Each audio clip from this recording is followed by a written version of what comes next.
Welcome to Best of Reddit. Be sure to subscribe as we upload new content daily. I met Jane after amicably ending a long-term relationship. I didn't think I'd want to date again, but Jane and I really clicked and it was such a nice escape. We hung out as friends before moving on to dating, and within 6 months we had moved in together. I had long since gotten over my ex, and Jane and I were doing great and regularly talking about the future. I was fairly socially awkward and only had a few good friends before meeting her, whereas she had a large circle of acquaintances and friends she introduced me to who became good friends of mine as well. About a year into our relationship, Jane informs me that she had a one-night stand with someone she had met at the bar. Begs for forgiveness, says she's so sorry, that she wasn't used to alcohol, all the usual excuses. Me not wanting to lose this relationship too, and having invested so much time thinking about my future with this girl, believes her. It wasn't easy, and I ended up in therapy for my anxiety, but we worked through it after a lot of talks and crying and long nights, gradually rebuilding trust after she reassured me regularly that I was the one for her and she was still committed to our relationship. I confided in a few close mutual friends, who kept it to themselves. Everything seemed back on track, and I thought we healed. Another year passes when I notice Jane seems off, she's gone more often, more secretive of her phone, I'll wake up to find her on the computer instead of in bed. Red flags flying. One weekend she tells me she's going to her mother's to help her with spring cleaning. I don't really get along with or speak to her mother. Her mother is an incredibly religious woman who was already upset with Jane for living with me before marriage and a few other personal decisions on her end, and feels as if she has control over her life due to financially supporting her, which is why I assume she figured it'd be a safe bet I wouldn't talk to her mom. A few hours after she left, I called her a few times and it went right to voicemail, meaning her phone was off. So I called her mother knowing she wouldn't answer me, and left a voicemail asking if Jane had made it to her house safely. It had been hours and I hadn't heard from her. Few minutes pass and she calls me back, tells me that she called Jane and couldn't get an answer, as I knew she wouldn't. Started asking when she left, etc. I told her she left that morning to help her with spring cleaning. This was news to her mother, who never spoke to her about that. Her worrying about Jane had her talking. I sit there thinking about what I'll tell Jane when she speaks to her mom and has time to think of an excuse. She gets home later that night, and seems totally nonchalant.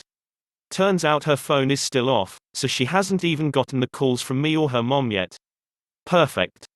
I ask her how her day went, she tells me how much she hates dusting, there was so much on the top of the cabinets, and how they had to carry stuff down to the basement, an elevator would have been nice, all that good stuff. I then decide to let her know I was aware she hadn't been to her mom's. Long story short, she admits to cheating on me again, and had been essentially since I had forgiven her for the first time. While I was dealing with the anxiety and insecurity, while she was reassuring me it would never happen again and I was the only one for her, while we talked about buying a place and all our goals, she was screwing around with the same dude, mostly online, but had met up with him every so often for quickies during the day. I basically shut down entirely, and went to stay with a friend and told Jane it was over. The more I thought about it, the more my sadness turned to anger, and the stupider I felt for giving her a second chance. I had wasted 2 years of my life and made myself vulnerable to someone I fell in love with, who I thought loved me, and made a fool of me. Jane was inconsolable, calling me, my friend who I was staying with, texting and threatening to show up in hopes of fixing it. She was on the verge of a breakdown, claiming she'd do anything, talk to therapists, give me total access to her accounts, anything she could do to make it right. To take back the past. Which is when I seen the opportunity to get back at her. I told her I wanted to be able to forgive her, but big changes needed to happen in order for me to do that. She jumped at the opportunity. I told her I needed to be sure she was serious about our future. First, I wanted to look at renting a bigger place, somewhere without bad memories. We were month to month, so gave my landlord notice and asked her to go through the process of securing us a new lease elsewhere as I couldn't handle it right then. I then told her that if we're going to learn to trust again, I want to start taking steps towards an engagement. I don't want to focus on the past. If I do, I'll want to leave. I just want to focus on the future, and the first step should be a joint account. That I still trust her with finances, to which she agreed. I deposited a few hundred into the account, told her I had spent the rest of my savings on paying 2 months advance rent to my buddy I was staying with and he'd give it back to me in installments since I'd be moving out sooner than planned. Now that this was set up, I figured I wanted to ruin her social life. But I knew it would take some more plotting to do that. So I told her to come back to our apartment. And we stayed there waiting out the end of the month. We cried together, she was overwhelmingly affectionate, let me watch her delete her social media pages, made me breakfast most days. She was just so sorry.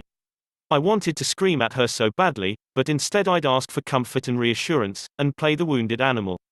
We had plenty of make-up sex too, which is the only thing I feel slightly guilty about. She was sure to be extra adventurous for my sake, so when I asked if I could take some photos she was all for it. During this time, I had been distant from our mutual friends, turning down invites and saying things like Jane wouldn't want me to go, or asking a few one-on-one for advice for how do they handle it when their partner gets mad. Does your partner ever break stuff or slap you? No, Jane would never do that. I was just wondering. Then, shortly before we planned to move into the new place, I had cold feet. Told her I didn't think I could do it. That I just didn't trust her. She was frantic, pleading with me not to leave again and begging for something she could do to fix it. So I told her I believed our social circle put her up to it. She swore up and down that no one had any idea. But I asked how could I believe her? She lied to me twice before, I don't trust her around them. That a fresh start means new people in our lives too. That I'd never feel comfortable again as these people I don't know if I can trust were still around. I wore her down until she agreed to ghost them all. But that wasn't enough for me. I told her that I needed the bridge to be burnt, because I don't trust them. So I had her rejoin and send a message to the group chat complaining about fake friends, backstabbers, and how she was better without them, then block them all. She cried for a long time over that, but if it was what I needed to stay, she'd get over it. I had a bunch of messages from mutual friends asking WTF, to which I told them it was complicated and I'd talk soon. Few more days pass, and it's time to move into the new place. We spend the day moving some things in, and Jane is practically giddy talking about our future plans. I tell her to pick up anything she needs from her mom's, and I'm going to get some stuff from my parents' place and we'll meet back at the apartment that night. As soon as she leaves, I call my friend and we pack up everything I had brought over and take it back to his place. Then I message my friends, telling them Jane had been abusive the last few months, lie, which is why I didn't go out, and that the reason she had blocked them is because she thought I told them and that they were telling me to leave her. I then went to the bank and drained our joint account, which had about $400 from me and about $3,700 and some change from her. Then I sent an email to Jane's mother claiming to be an angry ex who had access to my phone, including all those sexy time photos I took with Jane. Just thought you should know what your whore daughter and that piece of shit get up to. And lastly, I had my friend hit me in the eye twice, swelling it up, then blocked Jane and asked 2 of our mutual friends to meet up with me. And just like that, it was over. I told them how Jane had become mentally and physically abusive for over the past few months after I caught her cheating. I showed them the screenshots of her chats with this guy. I told them I had kept quiet to keep the peace, how she lashed out at all of them when she thought they had been helping me behind her back. How it was so out of character.